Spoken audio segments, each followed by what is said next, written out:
Let me start off maybe with two apologies.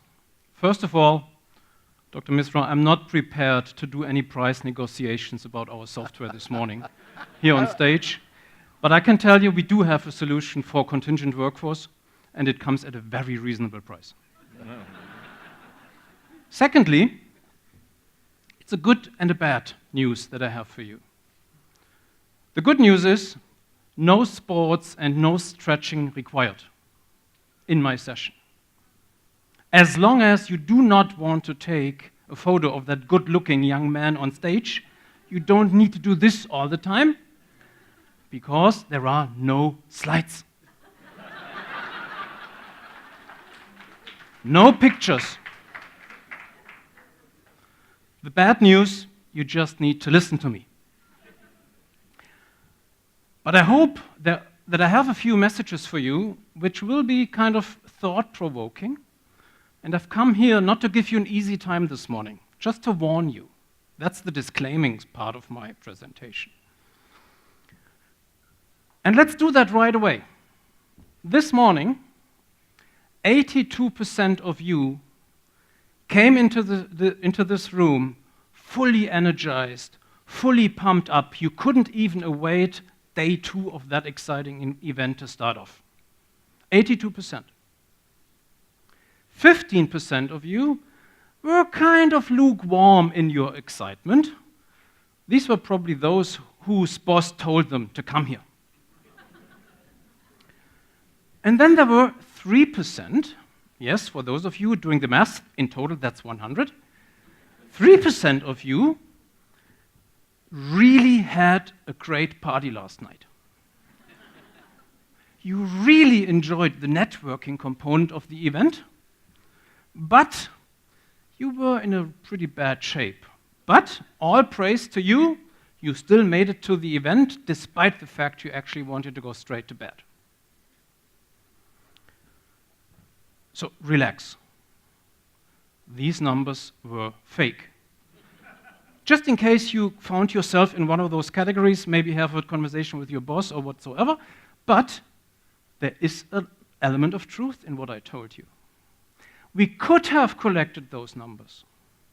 We could, with a very simple technology, by using a little camera at the entrance doors of this room, sending those photos, those little headshots of all of you, sending those to Google, and at a flip of a second, getting a response back from Google telling us in which mood you were. It would also have told us that we do not have a diversity problem in this event, thanks to Esther and the organizers. We can still work a little bit on the age diversity thing. The millennials are slightly underrepresented. All that is what Google would have told us. As an app publicly available to all of you. What am I talking about here?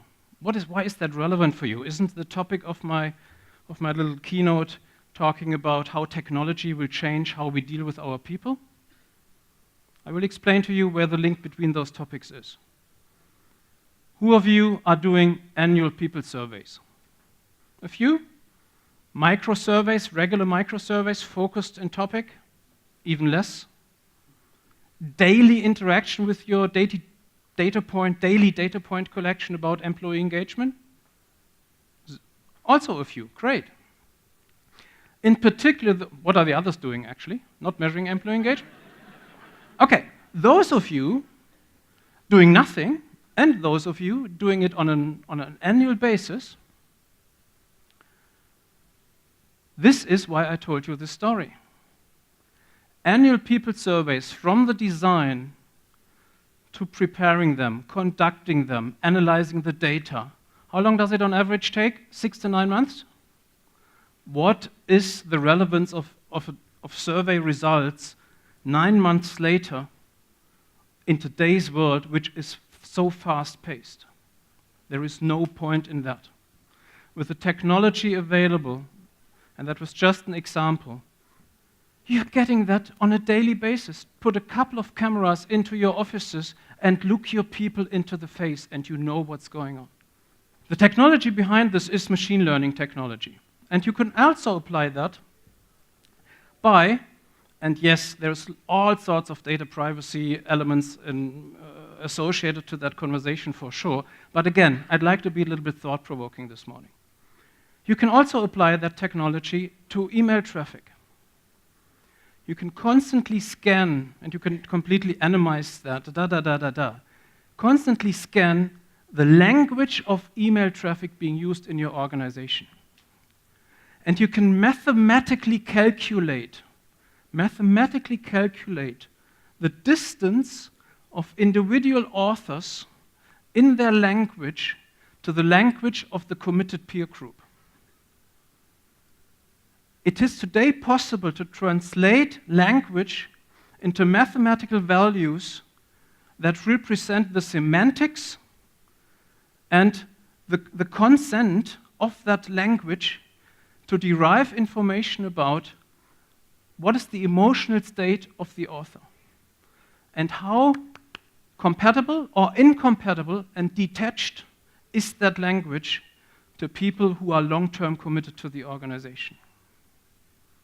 That is technically possible. It's technology out there. I'm not talking science fiction. How many applicants do you have per year in your organization? People applying for a job in your company. How many per year? 5,000? 500? It's like in an auction. Who has more? 5,000? More than 10,000? All sorts of numbers, high numbers. You need a lot of recruiters to deal with that. Wouldn't it be great if you could take 70% of those recruiters out of your business by highly automating that process? And I'm very sorry, I'm using an example of Unilever and not of Nestle. Unilever is leveraging technology to automatically capture the data, the CV data of applicants, bring them into a system. Then, step number 2, again use machine learning technology to scan those applications and automatically match them to the requested or to the posted position. Step number 3, those being down-selected, talking to a robot, to a chatbot machine for the first step of interviews. Then, step number 4, sending them through a set of games, little games, very entertaining, but very thoughtfully designed in order to assess those candidates. Then having them sending in a video where they need to answer a couple of questions. And again, automatically analyzing the results. And just the final step, the down-selected 5 to 10 candidates. This is where a hiring manager, a human being, like all of us, human being, we still exist, and the recruiter come into play. All the other steps until then, completely automated. With technology being available today. I'm not talking science fiction. Let's stick to recruiting for another while. Let's assume there is a posting out there where you have a competency requirement being called outspoken communication skills. Outspoken communication skills. For the vast majority of people on this planet, this translates unconsciously into North American, white, male in his 30s, 40s, or 50s. Some people maybe would even add current profession, president. Politically not correct, was it? Oh. It's okay. It's okay. We Good. live with Trump, so it's okay.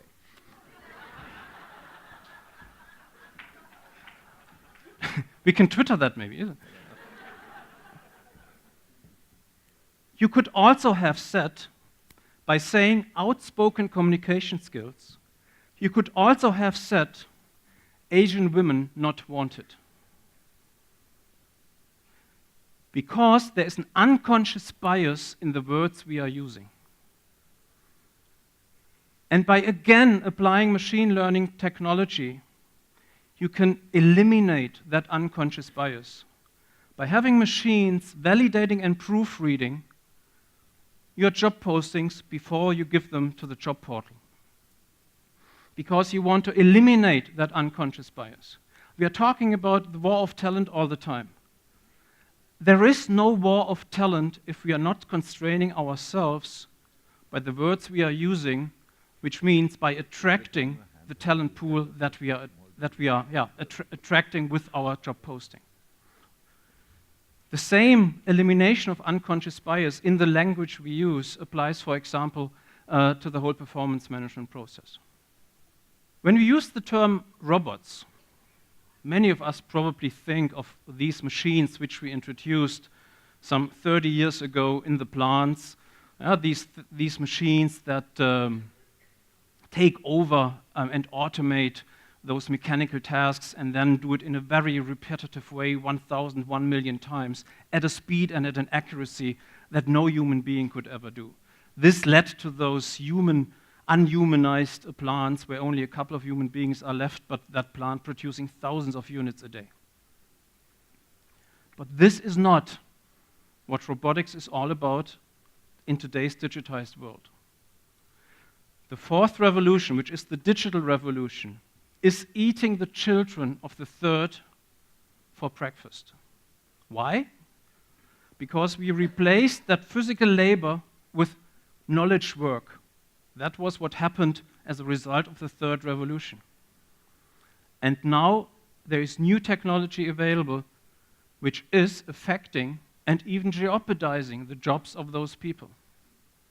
Today, machines are the better tax auditors by finding questionable bookings. Today, machines are the better lawyers by finding the best matching verdicts. Today, machines are the better scientists finding the new winning formula by composing molecules. Today, machines are the better doctors by finding the best matching treatment out of 100,000 cases of similar diseases.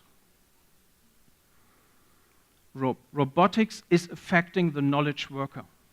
And again, it's happening today. And for us in HR, when we have, for example, here in India, a bank which has already replaced a significant amount of their clerks in the branches by robots, when we have hotels, pilot hotels, where the majority of the staff are robots, HR should not longer talk about, are we responsible for the contingent workers or is it procurement? HR, and I guess most of you are in HR, you should start thinking about when do you take care of the robots in your organization when they become an integral part of your workforce. And as a society, we need to start thinking about when in the very near future, maybe 10 to 15 years from now, the vast majority of cars and trucks will be driven autonomously.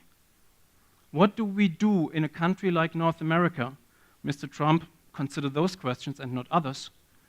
What do we do in such a country where the majority, the highest, or the profession with the highest amount of workers is drivers? In North America, this is the job with the highest number of workers. We should, as societies, start thinking about what we will be doing with those people, how to upskill and cross-skill them in the future. This is 10 years away. It's not 50, not 100. This is 10 years away from now. In learning, to go to another area of HR in the talent lifecycle, machine learning can today do what we are all experiencing when we go to Alibaba or Amazon. Yeah? Customers who have bought X also buy Y. The same we can do in learning by looking at an individual's training profile, by looking at training courses and descriptions, at ratings of courses, what is the career development plan of that individual. By collecting all those data and combining them, machines can today do much better, much more tailored, and give such learning recommendations to our employees. Machines can monitor learners throughout consuming the trainings. They can even make predictions about the effectiveness and the success of that employee in their job based upon the learning behavior in the training. Technology today makes those learning experiences much more more enjoyable through gamification, consumable 24/7 on demand in small sound bites of videos. Learning is fundamentally changing. It's not like when I grew up professionally, once a year I went to a 1-week training, which felt like planning the vacation. And talking about virtual reality to close, imagine your board, your executive board, not sitting around those wooden heavy tables, working themselves through tons of paper that armadas of people have developed for them and printed out. No, imagine your board standing in an empty room of people, of things. Not of people, they are standing with each other. The room is empty. They are wearing those virtual reality headsets, and they are doing those strange things. What are they doing? They are maneuvering through data rooms. They are using data to understand what is going on in the organization and what is going on in the workforce. Because they have created digital data representations of the real world. Data is the new oil. That's what I'm talking about. And they are maneuvering through those data to take decisions about the enterprise, the business, and the workforce. So, to come to a close, I'm not talking science fiction. I'm talking reality. I'm talking technology which is out there today. The only request to you is you need to understand those data. You need to evaluate them, understand the possibilities and opportunities as well as the risks. And at the end of the day, decide what to do with it. What is the business purpose that you want to achieve by leveraging that technology? At the end of the day, and I'm saying that in full consciousness as a technology provider, the technology is just the tool. It's up to you and up to all of us in the room to decide what to do with it. Because at the end of the day, business success is still human. Thank you very much. Thank you. All right, ladies and gentlemen, I have exactly 4 minutes, and I hope to stick to time so that the next session starts, and I can take only one question. We request all of you to briefly answer. We have this unique situation where 12-member bench of the Supreme Court is deciding if privacy is a fundamental right of citizens in this country. The verdict will come in course of time, but the question to all of you gentlemen is, where does all this technology, your emotion reading, your respect apps, in all the kind of details that the government is able to capture, where does it leave the individual with a good old-fashioned concept called privacy? Are we likely to remain always completely exposed? Would in the digital world anything needs to be kept private and can be kept private? That's the question. 1 minute each if you can take to answer. Please keep watch of the clock. I want to close that on time. Thank you. I think privacy is a very important subject. Supreme Court is debating it right now in a very, very constitutional and as a fundamental right debate. But in the digital world, I think it's a very, very real issue. The real question is who owns the data?